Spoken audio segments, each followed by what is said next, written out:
people immigrate to the United States in search of a better life, and that's absolutely true of the family you're about to meet. Photojournalist Brad Horn spent a year and a half with an interpreter who knew his life was at risk if he stayed in Afghanistan.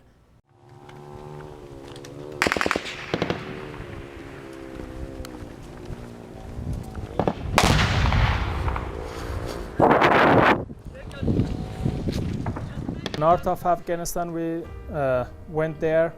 There was not any US forces, just we went there to resupply and rotation the Afghan personnel. And we stuck in the firefight for a little over 4 hours. I met Shafiola in the spring of 2014. I was a commander of an advisor unit, US Army, in Afghanistan. Shafiola was not only my interpreter, but my cultural advisor as well.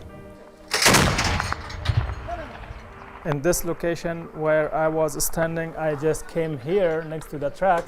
The round came and hit like just 10 centimeters from my face.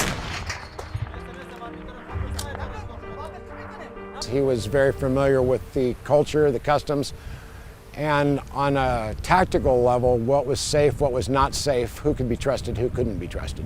Very valuable information Shafiola and others in his role provided. More importantly, what was the climate of the local population. And having that knowledge as a commander would critical in making decisions that would affect the outcome of the mission and the safety of my soldiers. So I was side by side with an Afghan commander, and he would explain to me what was going on, and of course Shafiola would interpret it to me, and then I would give him suggestions for improvement or sustainment, and then Shafiola of course would interpret it back. We were always thinking, okay, hopefully we are getting back home alive, because the life of interpreters in Afghanistan is not safe, and always they are in high threat. The person who's interpreting and also their family are. I was receiving threats, and they were trying to kill me. And I witnessed for some of my other interpreters who got killed. And he left the base. He was driving from base to home, and they kidnapped them on the way, and they chopped their head off and they put on their belly and sent their house. When I left Afghanistan, I told him that I will get you to the United States. Members of my unit, we pooled resources, wired money to him so he could travel with his family to start the immigration process. Working with both the State Department to be vetted as his sponsor and the World Relief Agency out of Sacramento, identified that I would be bringing Shafiola to Carson City and getting his family and his life set up here. Paper, scissors. Rock, paper, scissors. Yeah! Colonel Strahan and he with his family, they came to welcome me in Reno airport. And I was very happy. I feel, okay, that's good.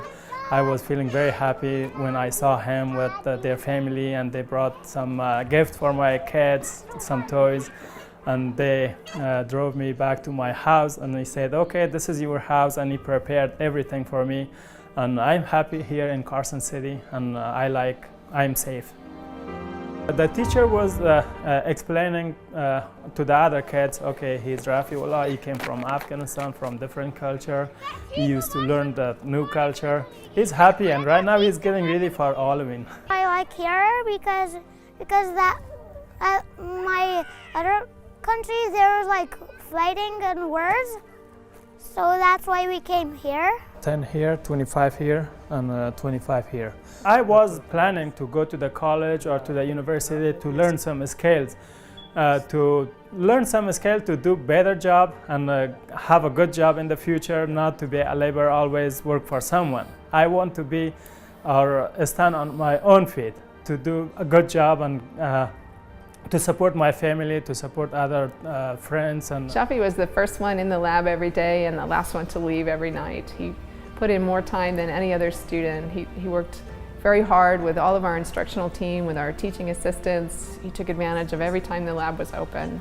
He really put his heart and soul into his studies, and to trying to do the things that he needed to do to be successful. My dream for my kids is to have a good future and have a good life here. They are in America. I want a good future for him to have a better life and become a teacher, a doctor, an engineer, a pilot, and a military guy. Especially I like to be a military and serve for America. I want to be a police or a fireman. I couldn't think of a better example of somebody that's come here, taken availability of their opportunities and the resources, and ran with it to set himself up and his family up for success.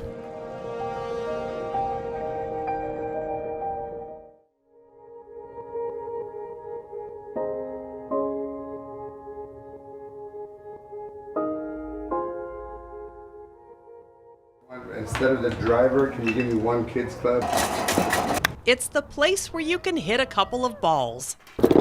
With no collared shirts, perfect game or judgment. And I go to the driving range and then you just feel shamed by all the other guys rushing you and being behind you. Or Sierra Bay's Aqua Driving Range sits at the edge of the Grand Sierra Resort's lake. gorgeous day. Mark Arnold came up with the idea coming back from a golf event in Florida. I was flying in from the PGA show and I looked over this lake and I thought that might be a cool thing. I'm totally getting it in the cup holder. In the early 90s, Arnold pitched the idea to the resort, which was Bally's at the time. They passed. When it changed owners and became the Hilton, the managers loved the idea. And in 1993, when Arnold was just 29 years old, he began a 25-year contract. It's been a great business to own. I've loved it. Oh, did you see that? Oh my gosh, I was so close to the car. It draws in the visitors, a few celebrities performing at the casino, and plenty of Reno regulars, like Justin Spallin, It is unique to Reno. It's very fun. whose grandma first brought him here as a kid. We would take the bus all the way into town and go. She taught me bowling, and then when this went in, she taught me how to golf. And so it was good memories with grandma, and it's a staple to me, and I like sharing it with everybody. Golfers can launch a floating golf ball into the water, and plenty have. They can smash out a few windows on a car or aim for the islands and win prizes. 14 people have won trips to Hawaii for getting a hole-in-one on this island 200 yards out. It's very unique to Reno. It's a landmark. I mean, it's something you refer to if you're a local. Hey, GSR driving range. Arnold is sad the contract is ending. The lease is over and the hotel has other plans. So I know whatever they do out here, the GSR is going to be great. They've done great things inside the hotel. They've made great improvements to the pool and the showroom. I have no doubt that they'll do great things out here as well. A GSR spokeswoman said they plan to continue operating the driving range and make some improvements. Good news for golfers. The Reno landmark will continue with a few changes. In Reno, Kim Burrows reporting.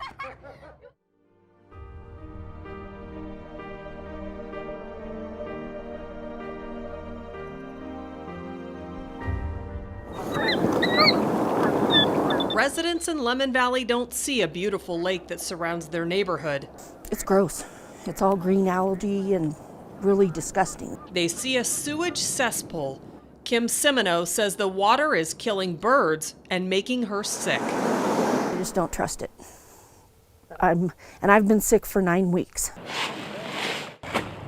This past winter and spring, Lemon Valley turned into a retaining pond for massive amounts of rain and snow that fell in the area. It all collected here and pushed Swan Lake over its banks. Many months later, and there's still no place for the water to go. I have concerns about it because of the fact that it is a body of water that just keeps receiving in water, doesn't flush out like a natural lake. Today, houses continue to be surrounded by floodwaters. I had about this much water in my backyard. At homes where the water is gone, the problems didn't recede with the water. Semino's been to the hospital 6 times, the emergency room twice. I've had a really bad cold, my chest. I had pneumonia. I've got a rash on my leg that is huge, and it makes my legs swell up really bad. Semino's neighbors also have unexplained illnesses, and her dogs have been sick too. Oh, buddy. Yeah.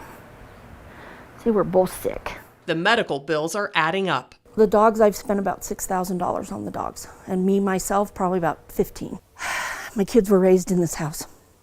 I love my house. And I just don't want to move.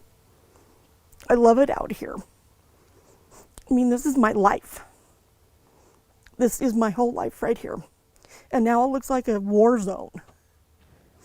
The residents think the stagnant floodwaters, the thick algae, and the potentially contaminated groundwater are to blame. Semino's tap water has tested positive for E. coli. And I'm thinking that there's something wrong with the water, and they just don't want to tell us.